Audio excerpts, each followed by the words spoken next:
lá, Patrícia. Você tem canal no YouTube, você é educadora financeira, você é empreendedora, você é escritora de livro, você vende Jequiti, você vende Yakult, meu, você é feirante de domingo, que você faz coisa pra caramba, né? Eu faço coisa pra caramba, acho que você faz mais. Você trabalha na Record, né? Caramba, meu, fala aí a tua história, como que você chegou a isso? Da onde que surgiu começar a falar sobre dinheiro? Veio da família? Então, a minha família tinha essa coisa muito maluca, assim, né? De os meus avós terem uma boa condição e a gente não. Então, eu vi, assim, da minha família o que era uma diferença financeira. O meu avô, por exemplo, ele tinha lapidação.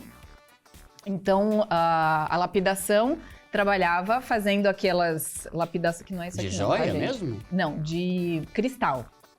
Então eram jarras, que essa aqui é de plástico, mas não é essa aí não. Não repara, viu, gente, na simplicidade. Eram jarras de cristal, bandejas, jogos de copo. Então os meus tios lapidavam. Hoje quase não tem esse tipo de coisa. A não ser em lojas muito finas, porque é uma coisa muito cara, porque é feito à mão mesmo, um a um. E a minha mãe e minha tia pintavam, decoravam e faziam isso com jarros, pratos, copos, etc. E com lustres. Então, as pinturas que a minha mãe e a minha tia faziam eram com ouro líquido, com prata líquida, com rubi moído. Nossa! Era uma coisa muito cara. Só que esse era o negócio do meu avô. E na minha casa, às vezes a gente tinha, assim, porque minha avó deu pra gente um joguinho de copo, então eu tinha um jogo de taça de cristal pintado a ouro e não tinha o que tomar dentro, entendeu? Era uma coisa muito maluca. Então a gente aprendeu assim, que nós tínhamos uma realidade, que minha mãe tinha que trabalhar, e que o meu avô tinha aquela condição, mas era dele, foi porque ele trabalhou. Não é que ele tinha que sair dividindo com todo mundo, porque era uma coisa dele, era a segurança dele, né? Então a gente entendeu que para ter o que ele tinha, era possível fazendo o que ele fez, que era trabalhando. Não é me dar porque eu sou sua neta e né, só porque eu nasci, né, bonitinha. Então a gente teve essa visão. E ele ensinou muito de educação financeira pra gente, né? O meu avô. Então, ele ensinava o preço das coisas, a minha mãe mesmo, né? Me levando pra vender as coisas, etc. Então, eu fui aprendendo o que era ali educação financeira na prática. Porque minha mãe pegava o dinheiro e ela tinha envelopinhos, né? Ela já fazia a técnica dos envelopes. Então, assim, tinha a conta de luz, era tanto. Ela pegava o dinheiro e já colocava ali, o que vence primeiro. Então, aquilo já me deu uma ideia. Depois que eu comecei a trabalhar, eu tinha as minhas contas todas em dia, sempre tudo direitinho, etc e tal, até que eu abri um negócio, que é o que eu conto no meu livro número 1, no Bolsa Blindada. Eu abri um negócio, cometi todos os erros que um empreendedor pode cometer, todos eles, um atrás do outro, e quebrei. E aí fiquei com uma dívida enorme, não pedi falência, eu falei, não, eu vou pagar, todo mundo que eu tô devendo eu vou pagar.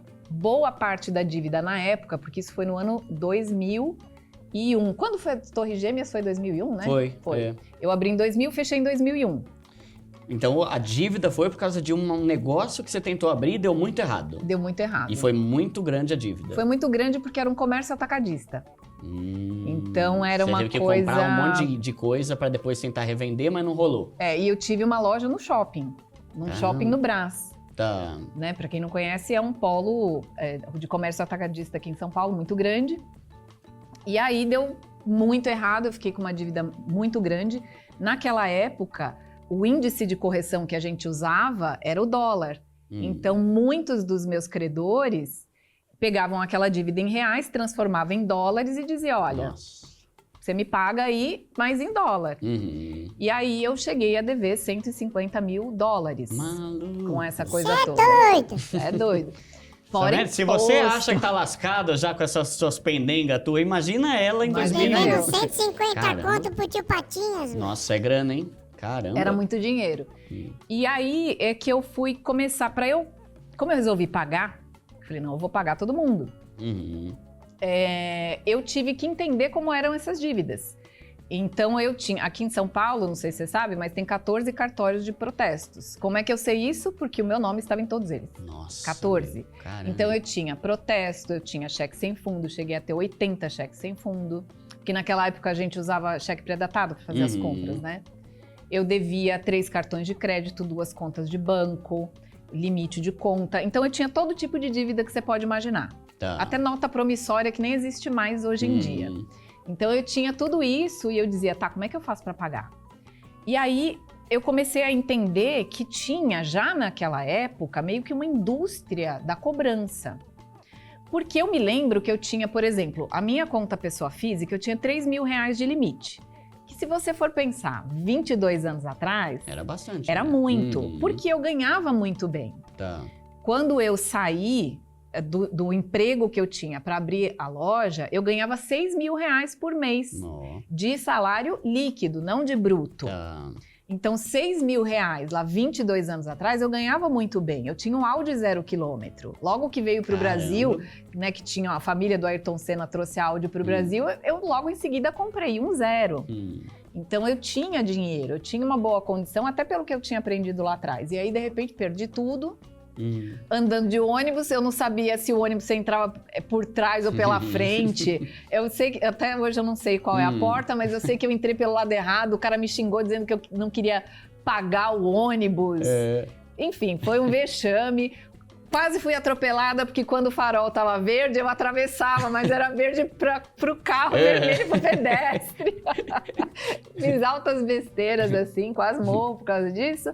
E aí eu comecei a entender, por exemplo, ó, eu tinha R$3.000 de limite na minha conta. Aí um dia me liga o gerente e fala, olha, você está devendo... Eu sabia que eu estava devendo. Só que ele vira para mim e fala assim, olha, você está devendo R$18.000. Eu falei, como assim 18 mil? Você tinha 3? Não, minha filha, você não sabe o que é juro, não, na sua vida? Eu falei, eu sei, mas eu também sei fazer conta. Como você jogou de 3 a 18?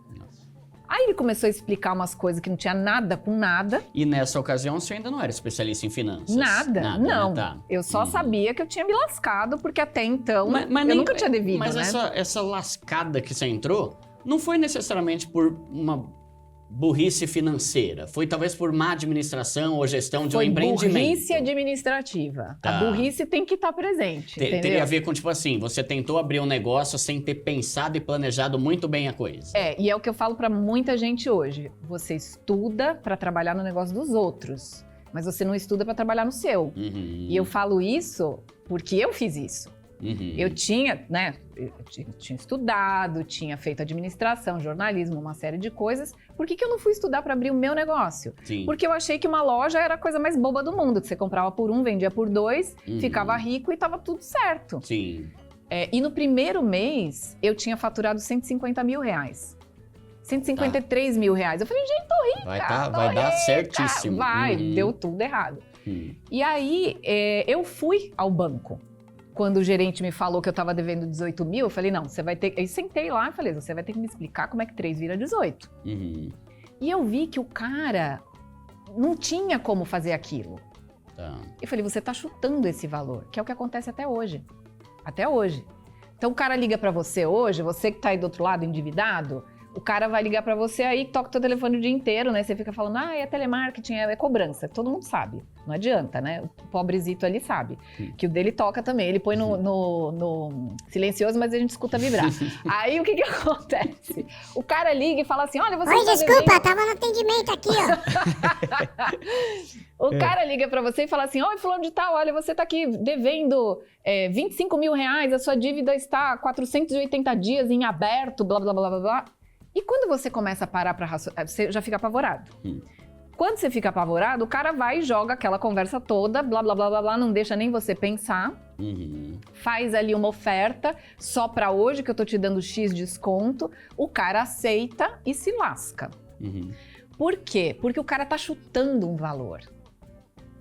Eu tenho uma conhecida minha que um dia ela falou assim, olha, ligaram pro meu marido, ele aceitou um acordo, eu quase bati nele. Falei, por quê? Porque o cara ligou pra ele e falou assim, olha, você tá devendo há 1.500 e não sei quantos dias. E o cara tinha essa dívida há 1 ano e meio. Então é bem menos, seria bem menos. 500 dias no máximo aí, talvez. No máximo. Só que quando ele ouviu 1.000 e não sei quantos dias, a sua dívida tá em 90 e poucos mil reais, Ele ficou louco da vida, o cara, né, perdeu o chão ali. O cara falou, não, olha, para hoje você pode fechar em 18 parcelas de 1.200 e pouco, que já não é mais 18. Então, assim, o cara se ferrou de verde e amarelo. E aí, na hora do desespero, o cara vai aceitando logo, sem nem parar pra pensar direito se é aquilo mesmo. Tá. E muita gente faz isso. Isso acontece hoje mais do que acontecia lá na minha época, né, entre aspas. Só que na minha época, o que eu fiz? Eu já tinha fechado a loja, eu já tava com um monte de dívida, eu tinha tempo, né? Então eu ia lá pro banco e sentei e falei assim, não, você vai me explicar o que tá acontecendo. E eu vi que o cara não sabia como explicar, ele falou, não, é porque tem juro de tanto, eu peguei a calculadora e fui fazendo a conta e falei, então eu não devo isso, eu devo 5 e pouco. Sim.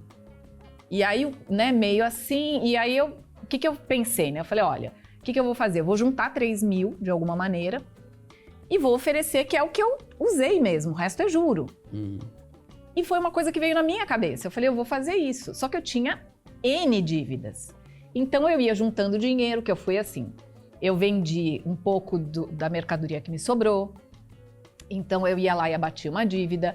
Eu vendi os móveis todos que eu tinha na loja para bater outra dívida. Eu vendia coisa minha, de casa. Peraí, deixa eu só dar uma pausa aqui, porque eu quero que você fale isso aí, o passo a passo para sair de uma vida lascada, né? Então, vamos lá. No teu caso, nem foi tanto por ser compulsiva, de ficar comprando coisa. A gente sabe que muitas pessoas se endividam por causa desse vício de ficar comprando coisa.